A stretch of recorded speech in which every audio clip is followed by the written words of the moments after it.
A grande discussão que se coloca hoje no Brasil é que nós vivemos um momento da maior crise ética, política da história recente. Não há momentos recentes na história do Brasil, e quando o historiador fala recente é dos últimos 50 anos no mínimo, é que nós passamos por uma crise tão séria política e por uma crise ética sobre o exercício da coisa pública tão grave como estamos passando.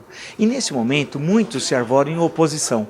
Eu fico sempre pensando que os valores que nós defendemos hoje contra esse projeto criminoso de poder vai ser os valores que aplicaremos, porque chega um momento que esse pessoal vai sair do governo, serão aplicados por um novo governo que parte de princípios fundamentais no campo da democracia, das liberdades, do respeito à coisa pública, do respeito às liberdades públicas e de que país nós desejamos que seja o Brasil quando esse projeto criminoso um dia sairá do poder. Sempre lembro que essa expressão foi consagrada no julgamento do Mensalão pelo ministro Celso de Mello. E por que eu digo isso? Porque muitos que se colocam hoje contra esse projeto se colocam numa perspectiva autoritária, tão autoritária como os que estão aí. Negam as liberdades públicas, são intolerantes, não conseguem conviver com a diversidade. E pior, começam a ter um olhar sobre o passado recente do Brasil absolutamente equivocado e que começa a formar, portanto, uma perspectiva de futuro que é autoritária. E por que digo isso? Exemplo, o regime militar. Eu estudei e publiquei, tem um livro chamado A Ditadura Brasileira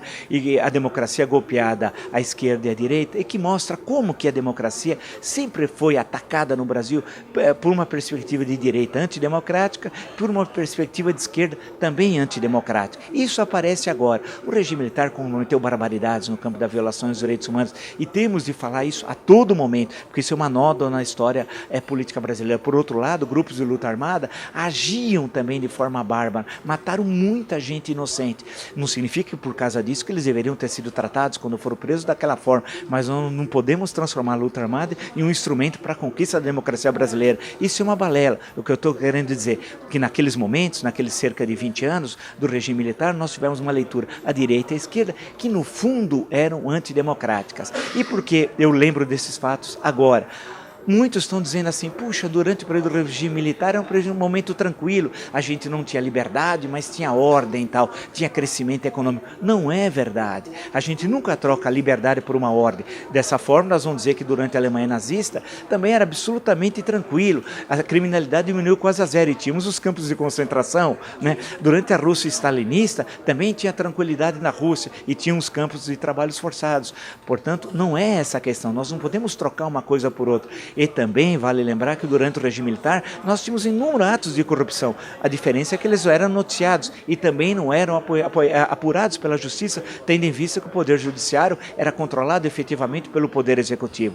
O que eu estou dizendo querendo dizer com todas essas questões é que se posicionar contra o projeto criminoso do poder tem de ser feito no campo democrático, no campo das liberdades democráticas, o respeito à liberdade de organização, manifestação, opinião. Tendo uma perspectiva que hoje o Brasil vive uma sociedade plural, reconhecer as diferenças. O que nós queremos, ao retirar esses que estão maculando o poder no Palácio do Planalto, nós devemos colocar uma outra visão autoritária, que sai supostamente uma visão de esquerda e entraria supostamente aqueles de direita. Não, o que nós queremos é mudar o Brasil, e mudar o Brasil é no campo da lei e da Constituição.